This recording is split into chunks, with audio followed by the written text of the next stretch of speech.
Hello YouTube, MDio here. I do not have a developer's log for this week. I've been spending a bit too much time playing games. You know, that's weird. A game developer plays games and they spend all their time doing it, right? There's a lot of game developers that don't play games very often anymore. They'll play them for an hour or two.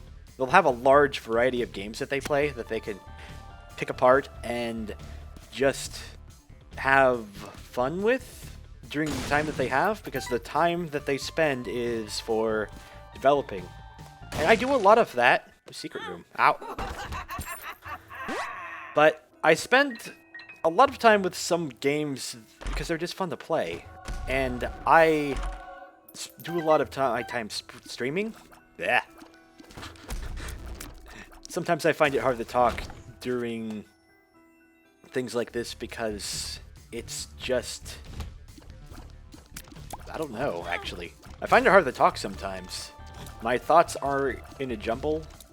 It's part of why I stopped doing YouTube videos regularly. I tend to be a better streamer, because if I mess up in a video, then I have to go back and do it over. Or I can just leave it up like this and everybody can see my mistake. But on a live stream, we just have more time, and streams are really long, so we can just spend a lot of time winning the game instantly, apparently. Now, I want to talk about the game that I want to make, which is probably not going to make any sense in the context of The Binding of Isaac, other than this is the game that I've been spending all of my time on. So, I want to put spirituality in a game. I don't want to tie it to religion in any way. What I do want to do, I don't think has ever been done before, because the type of games that we're seeing with creative sandbox worlds are relatively new. And creative sandbox worlds tend to be like Minecraft, where you're given a bunch of blocks or a bunch of things out in the world, and you can either run through the world and pick up a bunch of blocks so you can make new structures, or they're like Terraria, where they have a world, and the world is just it's like a level.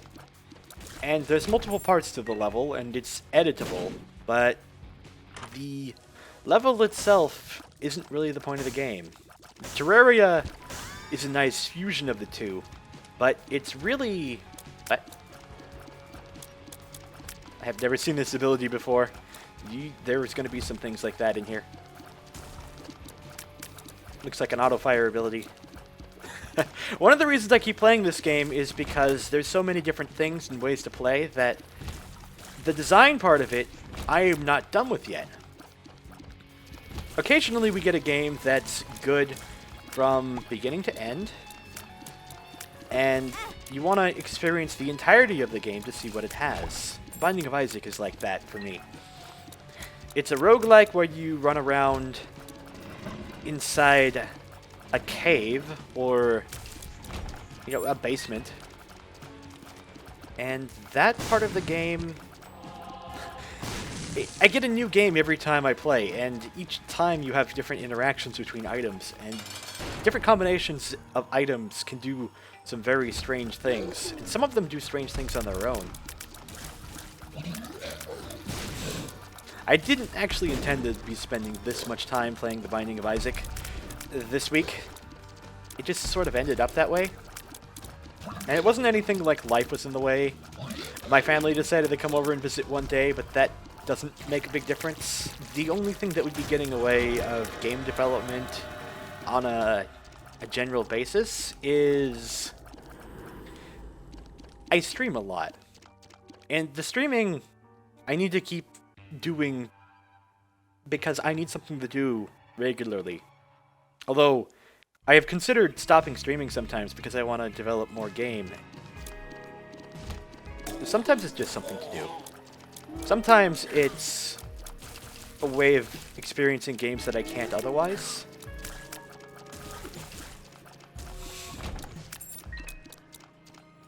And sometimes it's a way of playing games that I wouldn't normally play, because I would play them for a couple of minutes and then stop. So I would want to see if there was more to the game than the amount of time that I would give it normally from a game design perspective. I'd be playing it from a player perspective. And I don't want to just look at things from a game design perspective. When you only play games as a designer, you can see the good and bad parts of the design, but you can also lose part of what makes games fun and interesting. Sometimes we want to spend long periods of time just playing a game because it's fun or interesting. I think this game is like that. It's not like that for everyone. No game should be for everyone unless it wants to appeal to as wide of an audience as possible. And certainly not every game needs to be the be-all, end-all for every single person. And games have become so popular that I would like to see a higher variety of games. I would like to see games that appeal to a few people, but do what they do really, really well.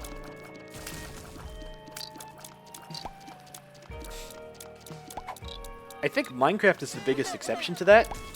Minecraft is an open-world creative sandbox game that you can put a bunch of mods or maps or different things into, and Minecraft is less like a game and more like a platform.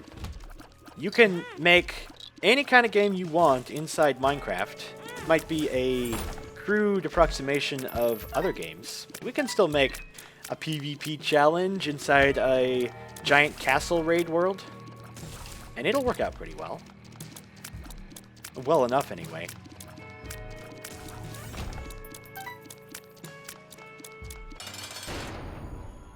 So the game I want to make is rather specific. I want it to be a game because it's hard to express what I want to express in a non-interactive media. You can certainly try, and it's been done in the past, but I want people to experience either how I look at life or the message that I want to send. And you just can't do that with a book or a movie. When you have to make choices and decisions based on what's in the world, it's something that you have to do yourself. I don't really want anything in here. I'm going to be playing the game sometimes, too. Another thing that I want to do is I want to explore spirituality in a game. And by spirituality, I don't mean religion. I want to explore how you interact with the world as a spirit. One of my fundamental beliefs is that we are all spiritual beings having a human experience. There's a razor blade in that candy.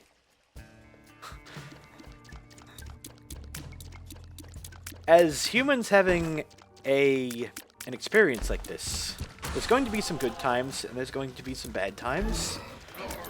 Our purpose here is to learn something about ourselves or learn something about spirit, or generally just to progress through our life path, whatever that may be. It's going to be different for everybody because everybody exists and has their own ideas and interests and their own reasons for being. I have to concentrate here. I'm failing at hitting this guy. I can express that everybody wants to do things in something like this, where I just sit down and talk. That's certainly one of the easiest ways to communicate information. But that doesn't really do it justice. If everybody has their own reason for being, then maybe we should create a world where that reason for being is what you make of it. Your reason for being is literally how or what you change the world with. And that sounds a bit ambitious. I'm not sure I can make it with the experience of the tools that I have. I do know that I would like to try. And I also want to show people how I experience spirituality. And I don't do it from a religious perspective at all. I see things as a bunch of different levels and dimensions and we exist on all of those at the same time. You can change your perspective on life. Ooh, this is a good room. No, it's not. This changes everything.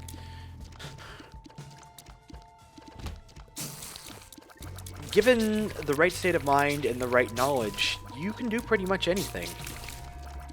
The closer it is to your own personal level, the easier it is to change something.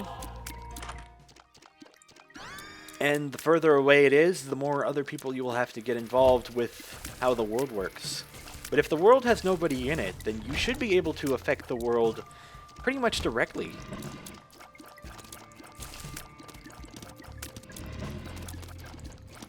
I also want to express how emotions and knowledge and the mind are connected, but can be experienced in different ways. In a world like The Binding of Isaac here, where you're just a character running around shooting bullets at things, it's hard to get something like a change in perspective, because the world is always trying to attack you. The world is always trying to do something to you, rather than you doing something to the world. I think I've settled on a kind of puzzle game in a creative world, and I want to make the puzzle a not obvious one. In Minecraft, when you get enough mods and you get enough of a progression and somebody makes a nice, finely crafted pack, you end up having a lot of tools to do different things.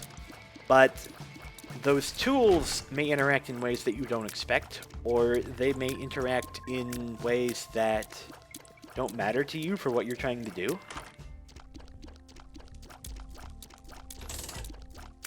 Ran out of coins there. Broken watch.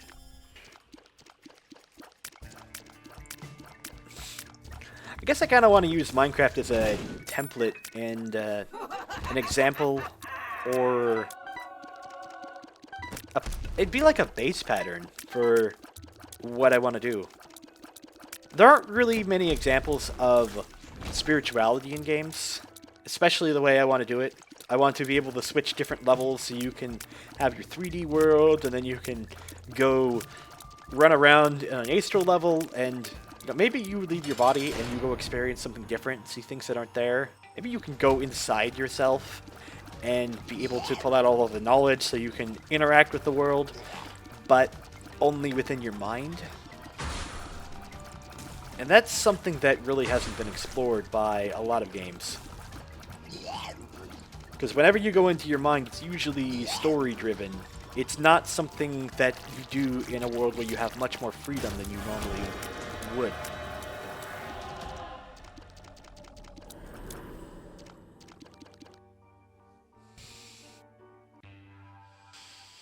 I also don't want to overcomplicate the game too much.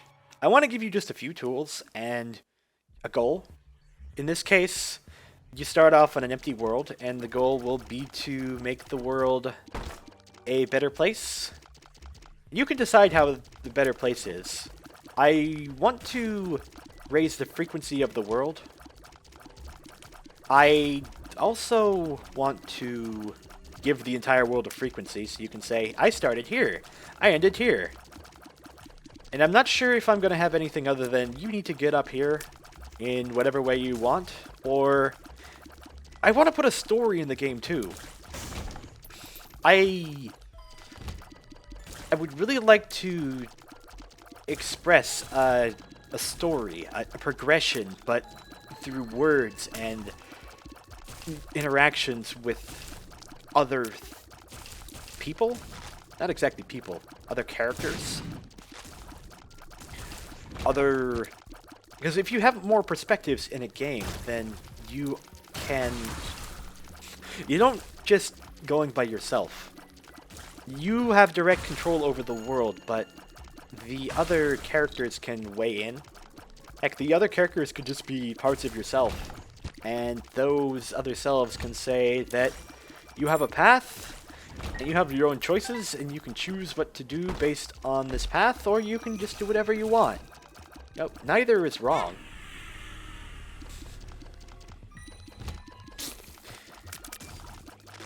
It's a little bit odd to have a game where it's more open-ended than goal-oriented, even though you want a progression and a story in there. It's been hard wrapping my head around what I need to do sometimes. It's starting to come together. It's just not an easy thing to express properly. I've been struggling with this for a while, and it took me a long time just to decide on the format.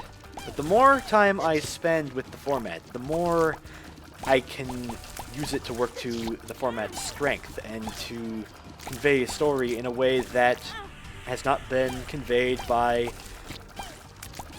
any other media. I really want to make a game, and I want to make it interactive, and I want you to have some choice, some agency over the things that happen in the game. I want it to feel like it's meaningful, like the time you spent there actually matters. Unlike in a game like The Binding of Isaac, where the only thing that really matters is, did I get to the end of the game?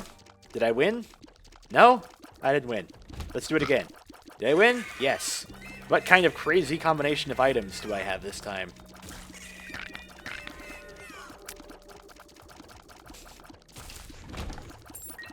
I don't want to make it too open-ended either. There's a problem. I think it's called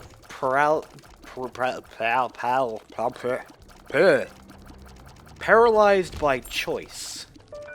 There are too many things you can do, and that's something I would like to avoid. If it's going to be like solving a puzzle, then it needs to be more open-ended than something where you just run around and there's a big world and you have no idea what's in it. But at the same time, it should have a nice progression where you build up the world, where what you've done, it feels like it has some meaning. You build yourself a little army of sun beetles, and those sun beetles can go spread sunlight all over the world.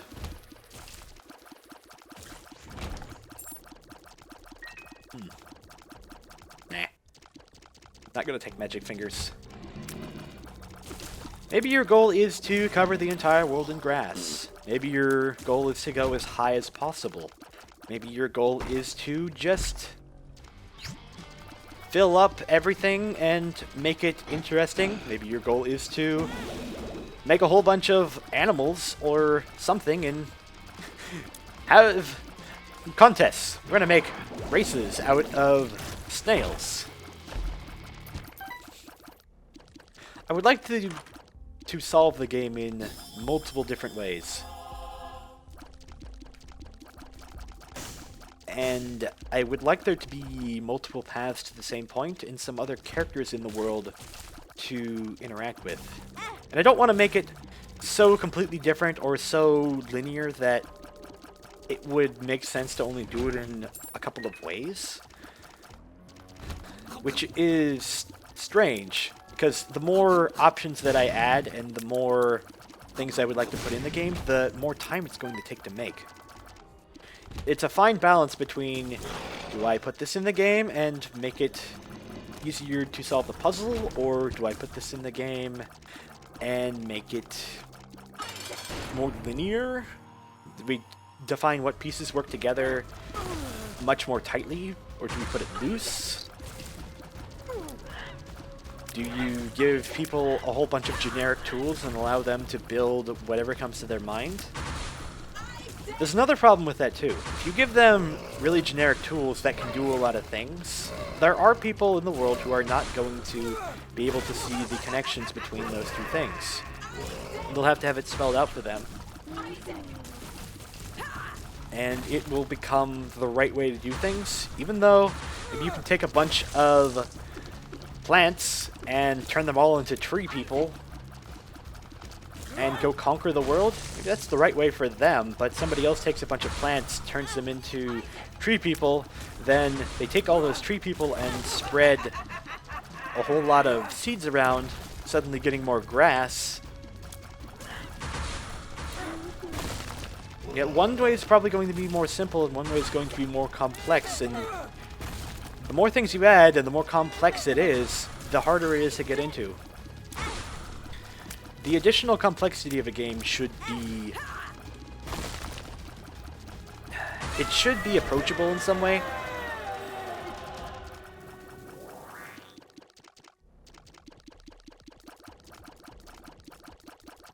Boss rush room. Ooh. Power Maniac. It should be approachable. It should... You don't want to front load everything. You want to gradually introduce people to complex mechanics if there are any. And I always find myself trying to decide between complexity or depth. The tenet of Minecraft is depth and simplicity. Give somebody something and let them understand it. Show them how it works together easily, but put a lot of things behind it so that instead of having things that are complicated, you have things that are interesting to play, which can be difficult when you have so many options and they all fit together in a bunch of different ways. I think I'm also going to lose here. This is making this fight very difficult. Ah, I'm dead. So, this run was a bust. I hope this will do for a developer video. If not, then I'll have something more interesting next week when I'm not spending all of my time playing this and, well,